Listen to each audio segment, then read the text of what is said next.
Justice Saqib Nisar جو نواز شریف سے قربت کے بہانے ڈھونڈا کرتے تھے، حالات نے رخ بدلا تو انہوں نے کیسے اپنی آنکھیں ماتھے پر رکھیں؟ جسٹس ثاقب نثار نے چیف جسٹس بنتے ہی سب سے پہلے کون سا کام کیا؟ جسٹس آصف سعید کھوسہ نے پاناما کیس میں لکھے گئے اختلافی نوٹ میں نواز شریف کو گاڈ فادر قرار دیا، مگر حقیقی گاڈ فادرز کون تھے؟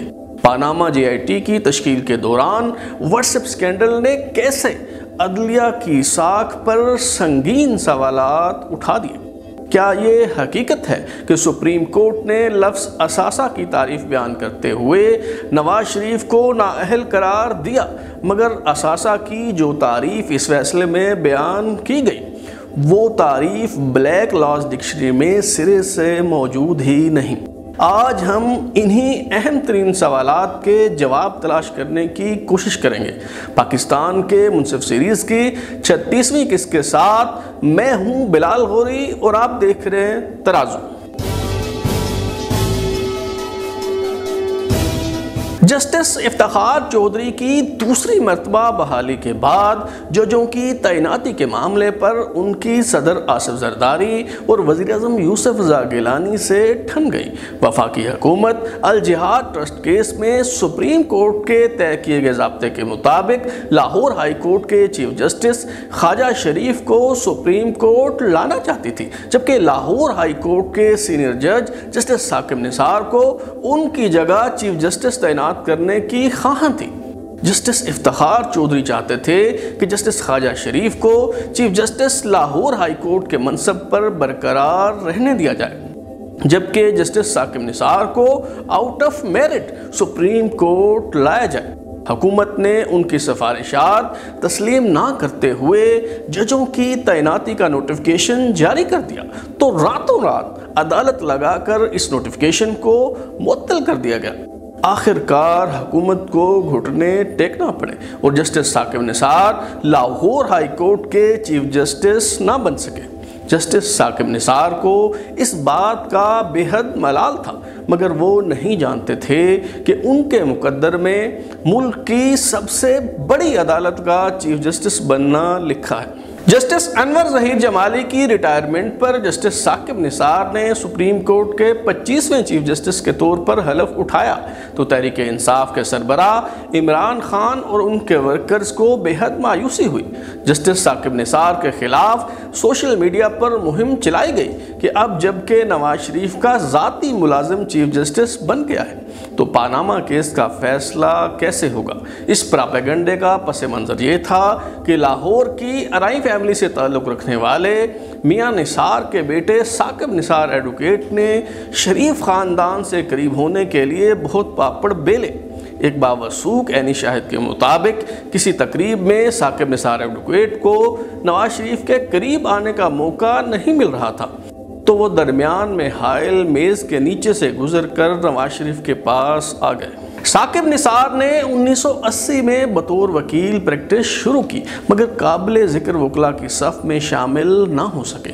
ہائی کورٹ کے بعد سپریم کورٹ کے وکیل بنے تو بطور ایڈوکیٹ آن ریکارڈ کام کرتے رہے، جس کا رتبہ بڑے وکلاء کے منشی جتنا ہوتا ہے۔ سابق وزیر اعظم چودھری محمد علی کے صاحبزادے خالد انور ایڈوکیٹ کے چیمبر تک رسائی ملی تو انہیں نواز شریف کی قربت حاصل ہو گئی۔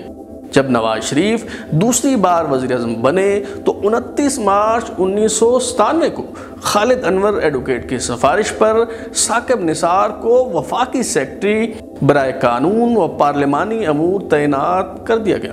پاکستان کی تاریخ میں پہلی بار ایسا ہوا کہ ایک وکیل کو ذاتی خدمات کے عوض اٹھا کر براہ راست سیکرٹری قانون بنا دیا گیا۔ نواز شریف کے دور میں ہی 22 مئی 1998 کو ثاقب نثار کو لاہور ہائی کورٹ کا جج تعینات کر دیا گیا۔ جنرل پرویز مشرف نے پی سی او جاری کیا تو جسٹس ثاقب نثار نے ان سے وفاداری کے اظہار کے طور پر پی سی او کے تحت نیا حلف اٹھا لیا۔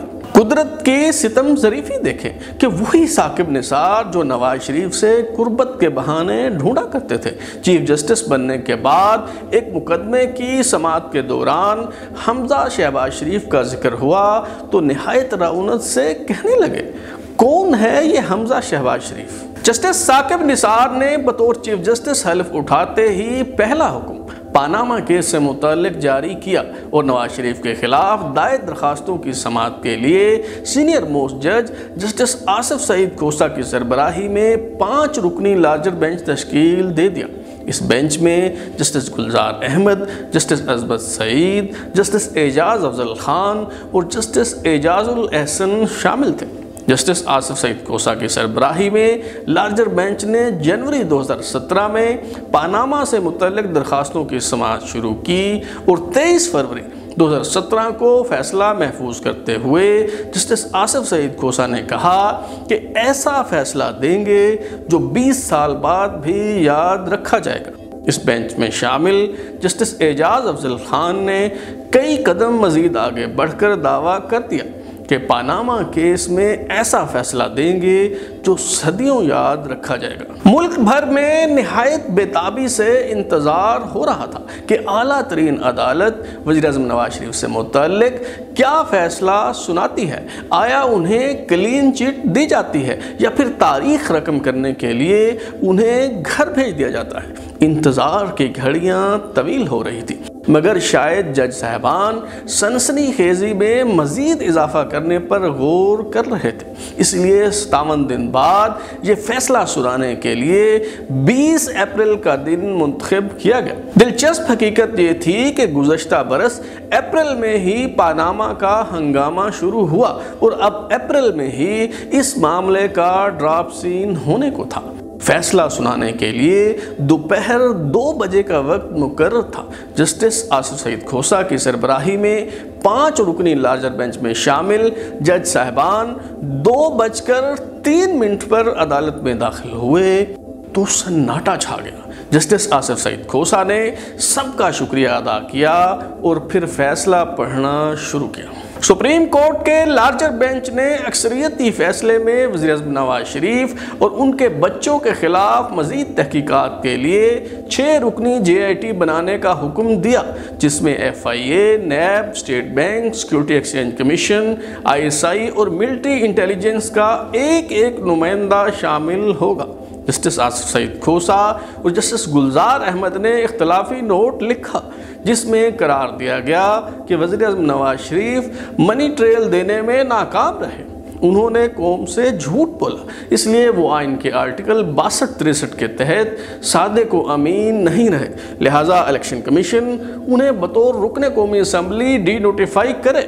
نواز شریف، مریم نواز اور شہباز شریف نے اس فیصلے پر خوشی کا اظہار کیا اور ایک دوسرے کو مبارکباد دی، حالانکہ بھیانک اختتام کا آغاز ہو چکا تھا۔ بالعموم سپریم کورٹ کی ججمنٹ میں پہلے اکثریتی فیصلہ تحریر کیا جاتا ہے اور پھر اختلافی نوٹ کو جگہ دی جاتی ہے، مگر پاناما کیس کے مبینہ تاریخی فیصلے کا آغاز جسٹس آصف سعید کھوسہ کے اختلافی نوٹ سے ہوتا ہے اور 192 صفحات پر مشتمل اختلافی نوٹ میں بغض، نفرت اور تعصب کی بو واضح طور پر محسوس کی جا سکتی ہے۔ جسٹس آصف سعید کھوسہ نے اپنے اختلافی نوٹ کا آغاز اطالوی مصنف ماریو پوزو کے مشہور زمانہ ناول گاڈ فادر کے اس جملے سے کیا کہ behind every fortune there is a crime، یعنی خوش بختی کی ہر داستان کے پیچھے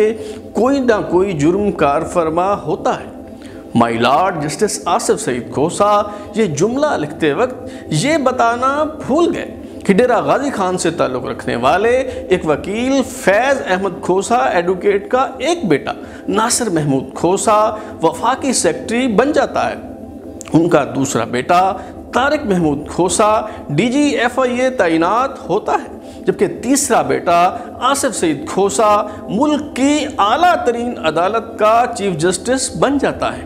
تو کیا کامیابی کی اس داستان کے پیچھے بھی کوئی جرم کار فرما رہا ہوگا؟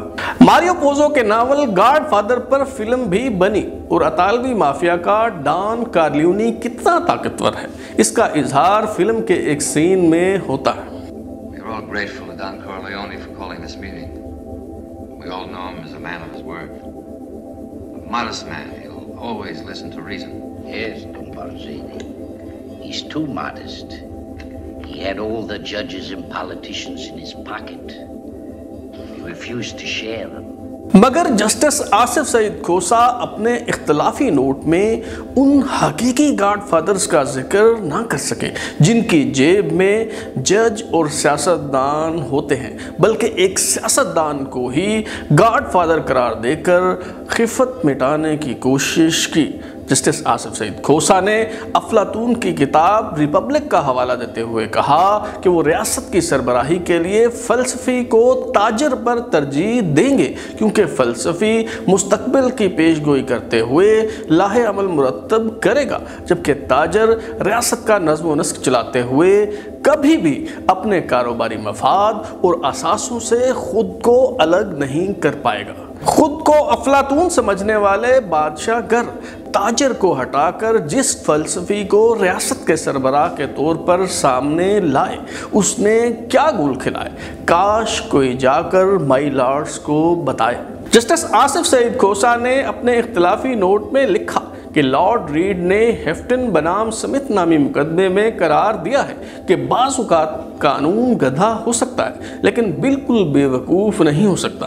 ارشاد احسان وغیرہ بنام بشیر احمد نامی مقدمے میں سپریم کورٹ نے قرار دیا کہ قانون کبھی گدھا ہو سکتا ہے لیکن جج کو چاہیے کہ وہ ممکنہ طور پر گدھا بننے کی کوشش نہ کرے۔ مسمات عزیز بنام فیڈریشن نامی مقدمے میں لکھا گیا کہ قانون اندھا ہو سکتا ہے لیکن جج نہیں۔ جسٹس آصف سعید کھوسا نے اپنی بصیرت اور بصارت کا برملا اظہار کرتے ہوئے وزیر اعظم نواز شریف کو جھوٹا قرار دے دیا اور لکھا کہ وہ آئین کے آرٹیکل 62-63 کے تحت سادے کو امین نہیں رہے، حالانکہ چند ماہ قبل جب پی ٹی آئی کے رہنما اسحاق خاکمانی نے وزیر اعظم نواز شریف کے خلاف پیٹیشن دائر کی تھی تو سپریم کورٹ نے انہیں سادے کو امین قرار دیتے ہوئے یہ درخواست مسترد کر دی اور یہ فیصلہ تحریک کرنے والے بینچ میں جسٹس آصف سعید کھوسا بھی شامل تھے۔ سپریم کورٹ کے اکثریتی فیصلے کی روشنی میں جے آئی ٹی کی تشکیل کا مرحلہ آیا تو واٹس ایپ سکینڈل نے جج صاحبان کی ساکھ پر سنگین نوعیت کے سوالات اٹھا دیے۔ معروف صحافی انصار عباسی کی خبر سے معلوم ہوا کہ جے آئی ٹی کے لیے کس طرح ہیرے تراشے جا رہے ہیں۔ اسٹیٹ بینک اور security exchange commission of Pakistan کی طرف سے جو نام بھیجے گئے وہ سپریم کورٹ نے مسترد کر دی۔ رجسٹرار سپریم کورٹ نے نیب، ایس سی سی پی اور اسٹیٹ بینک حکام سے سرکاری ٹیلی فون نمبر کے ذریعے رابطہ کیا اور کہا کہ میں واٹس ایپ پر کال کرتا ہوں۔ واٹس ایپ کال پر فرمائش کی گئی کہ اسٹیٹ بینک سے Aamir Aziz, security exchange commission of Pakistan سے بلال رسول اور نیب سے عرفان نعیم منگی کے نام تجویز کیے جائیں۔ Security exchange commission of Pakistan کے چیئرمین ظفر حجازی نے سپریم کورٹ کو خط لکھ کر ان حقائق سے آگاہ کر دیا مگر انہیں اس گستاخی کی کڑی سزا دی گئی اور بعد ازاں جسٹس ثاقب نثار نے انہیں گرفتار کروا دیا۔ واٹس ایپ سکینڈل سامنے آنے کے باوجود اسکرپٹ کے عین مطابق معاملات آگے بڑھتے رہے۔ ایس سی سی پی اور اسٹیٹ بینک نے دوسری مرتبہ بھی آن بورڈ افسروں کے نام تجویز نہ کیے تو تمام افسروں کی فہرست منگوا کر بلال رسول اور عامر عزیز کو جے آئی ٹی کا ممبر نامزد کر دیا گیا۔ اسی طرح آئی ایس آئی اور ملٹری انٹیلیجنس سے جن دو فوجی افسروں کو جے آئی ٹی کا ممبر نامزد کیا گیا تھا وہ سروس سے ریٹائر ہو چکے تھے اور کنٹریکٹ پر ان کی خدمات حاصل کر کے انہیں جے آئی ٹی میں شامل کیا گیا۔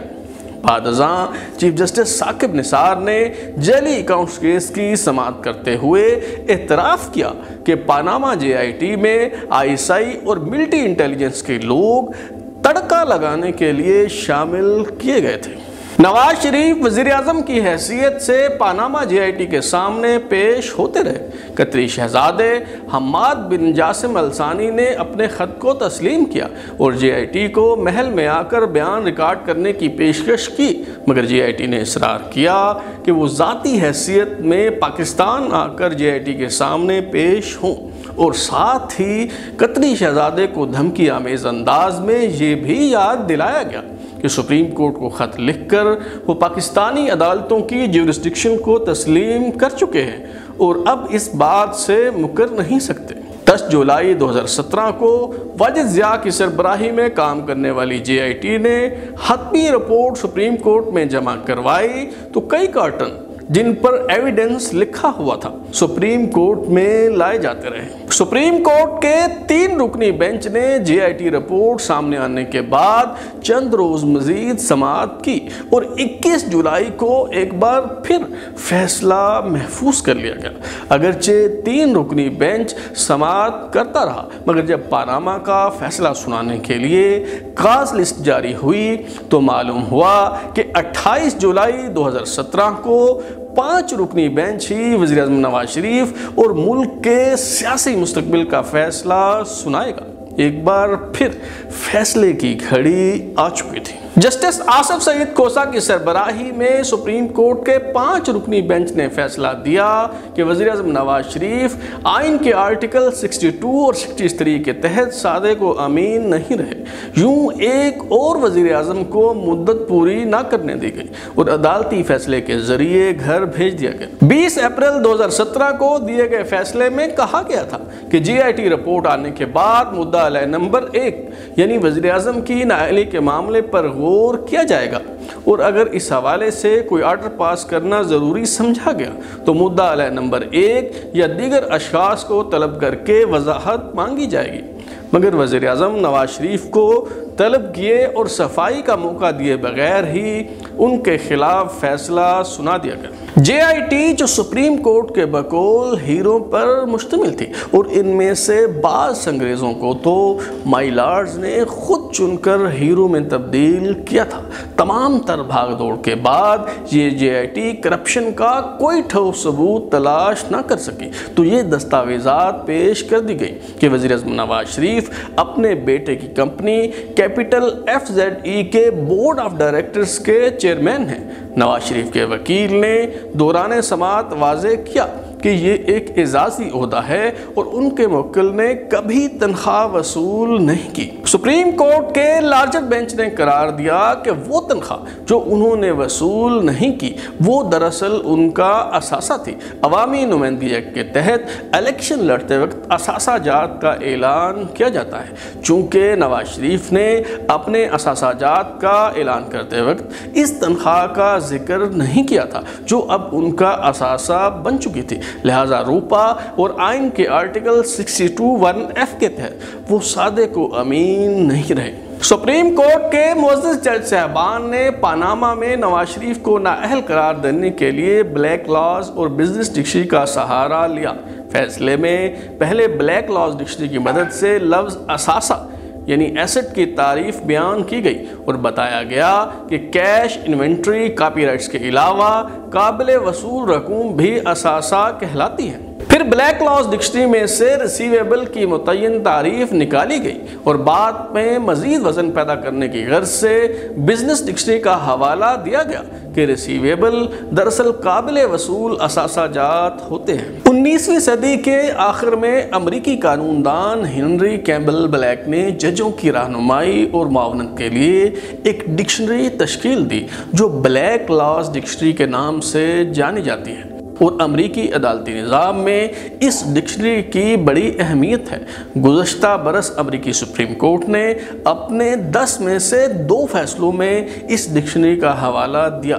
عدالتیں بات سمجھانے کی غرض سے یا کسی نکتے کی وضاحت کے پیش نظر ڈکشنریوں سے استفادہ کرتی ہیں اور اسے معیوب نہیں سمجھا جاتا، لیکن یہ نوبت تب آتی ہے جب قانون میں کوئی ابہام یا پھر کوئی حکم ہو۔ تنخواہ کب اثاثہ بنتی ہے، اس بات کی وضاحت پاکستانی قوانین میں موجود ہے، مگر یہ فیصلہ دینے والے جج صاحبان نے ان قوانین کو نظر انداز کرتے ہوئے ڈکشنریوں کو قانون کا درجہ دینے کی کوشش کی۔ FBR کے قوانین کی روح سے جو تنخواہ آپ نے وصول نہیں کی وہ آپ کی آمدن یا اثاثہ نہیں ہے اور آپ اسے ڈکلیئر کرنے کے پابند بھی نہیں۔ انکم ٹیکس آرڈیننس 2001 میں ITO سیکشن 33 اور 34 میں میتھڈ آف اکاؤنٹنگ کی وضاحت کی گئی ہے اور بتایا گیا ہے کہ کمپنیاں یا ادارے ایکورل بیس اکاؤنٹنگ کے پابند ہوں گے، یعنی جب ان کی خدمات کے عوض کوئی آمدن واجب الادا ہو جائے گی تو وہ اسے اپنی آمدن کے طور پر ظاہر کریں گے، جبکہ انڈیویجول یعنی افراد کو کاروباری آمدنی کی بابت یہ سہولت حاصل ہے کہ وہ ایکورل یا کیش میں سے کسی ایک طریقہ کا انتخاب کر سکتے ہیں۔ ان قوانین میں واضح طور پر کہا گیا ہے کہ تنخواہ دار افراد تب ہی اپنی تنخواہ ظاہر کرنے کے پابند ہوں گے جب وہ اسے وصول کریں گے۔ ایک اور افسوسناک حقیقت یہ ہے کہ پاناما سے متعلق فیصلہ دیتے ہوئے معزز جج صاحبان نے لفظ اثاثہ کی جو تعریف بیان کی وہ بلیک لاس ڈکشنری میں سرے سے موجود ہی نہیں۔ تحقیق سے معلوم ہوتا ہے کہ لفظ اثاثہ کی یہ تعریف در حقیقت مارکیٹنگ ڈکشنری سے مستعار لی گئی ہے۔ وزیر اعظم نواز شریف کے سابق ہو جانے کے بعد ان کا ٹرائل کیسے ہوا اور چیف جسٹس کے منصب پر براجمان جسٹس ثاقب نثار کیسے بابا رحمتہ کا روپ دھار کر زحمت بن گئے، یہ سب معلوم ہو سکے گا پاکستان کے منصف سیریز کی اگلی قسط میں۔ اگر آپ اپنی رائے دینا چاہتے ہیں یا پھر کوئی تجویز تو ہمارا واٹس ایپ نمبر 033284105337 دستیاب ہے۔ اپنا فیڈ بیک دیں، لائک کریں، سبسکرائب کرنے کے بعد بیل آئیکن یعنی گھنٹی دبائیں اور دیکھتے رہیں ہمارا چینل ترازو۔